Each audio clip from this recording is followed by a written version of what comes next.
Hola, bienvenidos a Relatos en la Ventana. Hoy vamos a viajar a Bolivia, que si no me equivoco es la primera vez que os traemos a algún autor boliviano, en este caso es una autora. Se trata de Giovanna Rivero, nacida en Bolivia, como digo, en los años 70, pero que ahora vive en los Estados Unidos, donde se doctoró en literatura hispanoamericana por la Universidad de Florida. Giovanna Rivero ha publicado muchísimos libros de relatos, sobre todo a partir de los años 90, es decir, que empezó a escribir muy joven. Tiene varios libros de relatos, tiene 4 novelas, también se ha dedicado a la literatura juvenil, es decir, es una autora muy prolífica y muy trabajadora, y que con sus libros ha obtenido varios premios importantes, también becas en Estados Unidos fundamentalmente, pero yo creo que la mejor definición es la que dio de ella la Feria del Libro de Guadalajara, la más importante en lengua hispana, que en 2011 la puso en su listado de los 25 secretos literarios mejor guardados de Latinoamérica. Así que bueno, para que deje de ser un secreto para nuestros seguidores de Relatos en la Ventana, os voy a leer un cuento de este libro, Niñas y Detectives, que es el primer libro que se publicó aquí en España por la editorial Bartleby en 2009, como digo.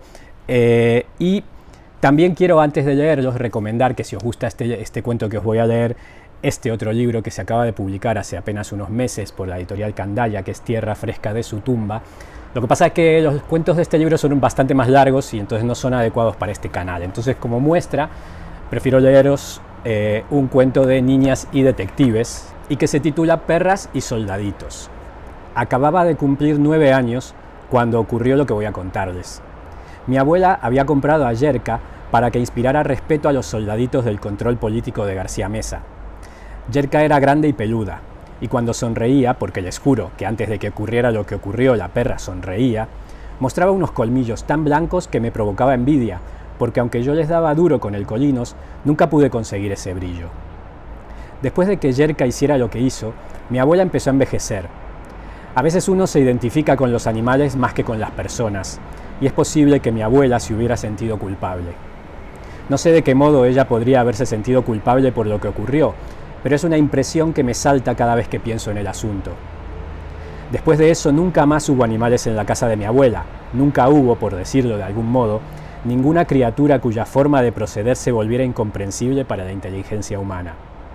Los motivos de los animales son siempre extraños, y si tratas de entenderlos puedes enloquecer. Sin embargo, hasta mis 9 años, los más felices de mi vida, teníamos a Lucía, una gata de ojos bicolores, a Yerka, la perra sonriente, y 3 gallinas ponedoras que alegraban mi infancia. En el caso de las gallinas, y aquí el lector puede pensar que me contradigo en cuanto a mis apreciaciones sobre los humanos y los animales, la razón para mimarlas y darles de comer de la propia mano era diabólicamente benevolente. La idea era engordarlas, engordarlas y engordarlas para desplumarlas en Navidad, a ellas y a sus pollitos. Confieso que esto no me hacía sentir mal. En cada bocado que me metía a la boca, una alegría ácida me hacía salivar, me abría el apetito. Comer lo que tú mismo has alimentado es un aderezo irresistible. Lucía, la gata, siempre fue más astuta. No confiaba demasiado en los humanos, sospechaba que éramos seres crueles, del modo en que se puede ser cruel cuando eres humano. Quiero decir que hay formas de ser cruel y que los otros, estos seres a quienes creemos domesticar, también pueden ser crueles. Cuando a Lucía le tocaba parir, elegía tejados ajenos. Sus crías eran bolas diminutas de pelos blancos y ojos bicolores que decían con un precoz cinismo, los venden en la óptica El Ojo Maldito. La extradición de los gatitos era imposible. Los vecinos del lado izquierdo de la casa, donde casi siempre Lucía decidía alumbrar, se enternecían y caían en la trampa del amor. Allá ellos con los dominios felinos a los que acababan de rendirse. Los vecinos del lado derecho de la casa, bueno, ella, la gorda enorme, solo tenía un loro eterno y verde, y odiaba al resto de los animales. El loro decía «¡Judíos, judíos!» en cuanto veía a uno de nuestros animales, fuera la gata, la perra o las gallinas. Pero no es del loro que quiero contarles, esto se trata de Yerka. Ese verano Yerka ostentaba una panza enorme y 6 magníficos pezones, toda una madre. Por las tardes, Yerka se despatarraba sobre la losa fría del umbral para soportar el calor. Ese verano, los soldaditos sufrieron más que nunca. Entraban a las casas y miraban bajo los catres y en los roperos por si encontraban algún traidor de la patria. Con el tiempo, llegué a pensar que los traidores a la patria eran hombres que se acostaban con mujeres casadas y con viudas, una imprecisión sin duda. Una vez realizada la inspección, los soldaditos exigían agua, bebían desaforados, se mojaban la nuca y seguían con la siguiente casa. Esto podía ocurrir cualquier día de cualquier semana de aquel verano. Tío Pinocho acababa de volver de La Paz, donde estaba terminando sociología, y el pequeño infierno lo esperaba para cocinarle las tripas. Era la forma en que mi abuela se refería al futuro de sus hijos y sobrinos que habían preferido los estudios universitarios a los cupos para sembrar caña. Ese verano, Tío Pinocho no quiso llevarme a UPA sobre sus hombros. Se sentaba bajo la parra de uva a pensar, eso decía. Quiero pensar, y pensaba. Pensar cansa. Tío Pinocho sudaba, pero no de la forma en que el verano te hace sudar. Sudaba por las manos y por la frente, con gotitas frías y perfectas, canicas de cristal para jugar a las guerras. Eso era pensar. Tío Pinocho abría las palmas de las manos y Yerka se las lamía. ¿Por qué no tienes uñas? Tío, ¿por qué no tienes uñas? ¿Por qué? ¿Por qué? ¿Por qué? Los tíos no son lobos feroces. No mi tío. Él no era el tipo de persona que fuera a contestarte para limpiarte mejor los oídos. ¿Van a crecerte de nuevo las uñas? Pero pensar te atonta. Pensar te quita las ganas de tener amigos, por lo menos mientras te crecen las uñas. Yerka lo lamía como toda una madre. Esa panza era su tercera camada y ella ya tenía experiencia. Aún ahora creo que a tío le crecieron de nuevo las uñas por las lamidas de Yerka, la entrega con que Yerka lo cuidó, como toda una perra, una amiga verdadera y leal, alguien que no tiene un solo pensamiento de crueldad hacia ti. Yo estaba feliz de tener 9 años en aquel verano. No me importaba vivir en el pequeño infierno, no sabía que eso era un pequeño infierno. Cuando seas grande, me recomendaba mi abuela, vas a irte de aquí, no vas a volver, aquí no hay nada para nadie. Pero por ese entonces yo era feliz y me gustaba ver pensar a mi tío bajo la parra de uva.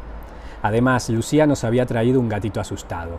Los ojos bicolores no le servían para nada, le había nacido ciego. Nos enteramos de que todos los gatitos le habían nacido ciegos cuando vino la gorda de la vecina con una bolsa movediza, vociferando, gritándole a mi abuela acerca de ciertos abusos de confianza que ciertas personas se mandaban como si tal cosa. Su cocina, dijo la gorda, no era un lugar para que las gatas ajenas vinieran a parir ensangrentándolo todo. ¡Qué asco!, decía la gorda, y vociferaba sobre la educación y por qué estaba de acuerdo con García Mesa y los soldaditos que transpiraban como chinos para recuperar el mar y poner algo de orden en la nación. Dijo que su loro había empezado a gritar «judíos, judíos», y que si un loro podía darse cuenta de las cochinadas de otros, ¿cómo era posible que una persona no pudiera ser considerada con los demás? Un abuso de confianza. En ciertas casas, dijo la vieja gorda, indicando con el índice cuál era esa cierta casa, y por supuesto apuntando a nuestra casa, no había diferencia entre las personas y los animales. No había ninguna diferencia, vociferaba. Todos éramos unas bestias. Y este es el punto donde Yerka crea un problema. Porque Yerka le salta a la vieja gorda y le arranca un pedazo de mejilla. Nadie vaya a creer que Yerka se comió el cachete. Esto, en honor a la verdad, no ocurrió nunca.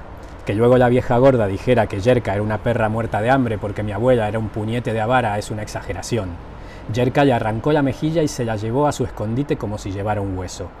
En honor a la verdad, mi abuela acompañó a la vieja gorda hasta el hospital y luego estuvo pagando la curación durante largo tiempo, incluso después de que llegaron los sures, el invierno, la primavera, la Navidad, y yo cumplí 10 años, y luego 11, 12, y el pequeño infierno se hizo todavía más pequeño. El verdadero problema, sin embargo, no fue la mejilla arrancada, sino la venganza de la vecina gorda. La vieja máscara de plata, que así empezaron a llamarla los chicos de la cuadra, avisó al control político de que mi tío Pinocho se pasaba la tarde craneando, así dijo la gorda, craneando un modo de tomar el poder. Los soldaditos vinieron una tarde, la más calurosa de todas las tardes, e hicieron todo al revés, es decir, primero exigieron agua, mi abuela les dijo que ahí estaba el grifo, que se sirvieran todo lo que quisieran, pero que a ella nadie le exigía nada de mala manera. Uno de los soldaditos le golpeó en la cara, pero ella ni se movió, ni siquiera lloró, solo dijo, eso se llama ser machito, ¿no?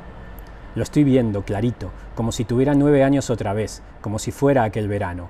El soldadito bajó la cabeza. Por suerte, porque si todos los soldaditos llegaban a enojarse, es seguro que venía el segundo paso.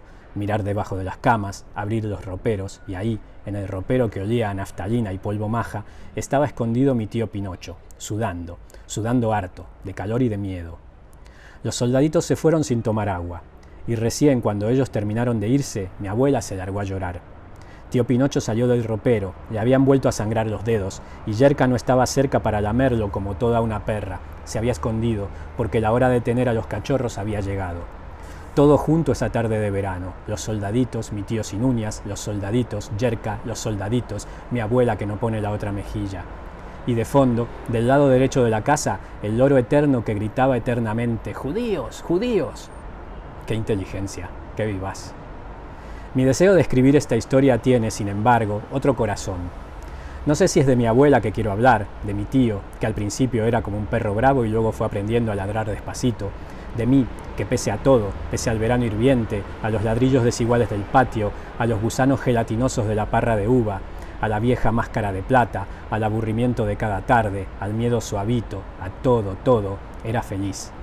No sé si es de mí, digo, o de Yerka, que era otra forma de ser yo, porque la respiración de Yerka me gustaba, me daba aire.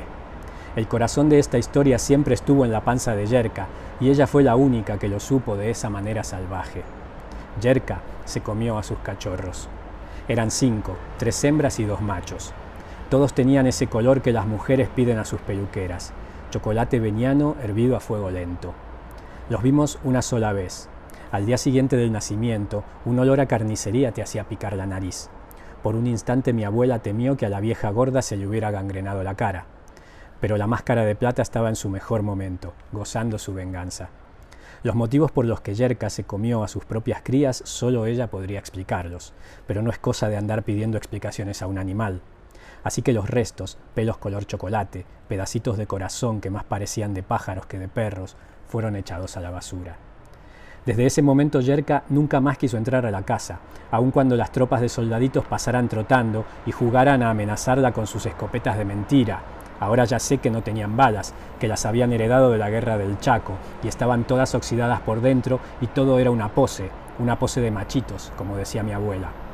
Había que servirle su plato en el corredor, bañarla con manguera en plena calle y hacerle caricias alguna vez, con cuidado, porque en el fondo lo más triste, y es lo que desde el principio de este relato quería contar, es que a Yerka empezamos a tenerle miedo. No el miedo natural que se le tiene a un perro, miedo a que te muerda. Era un miedo distinto, miedo de mirarla a los ojos, miedo de reconocer a alguien atrapado en esos ojos. Es bien triste tenerle miedo a alguien que has amado mucho. De todas las cosas de este mundo, les juro que esa es la más triste. Este es el cuento Perras y Soldaditos de Giovanna Rivero. Espero que os haya gustado.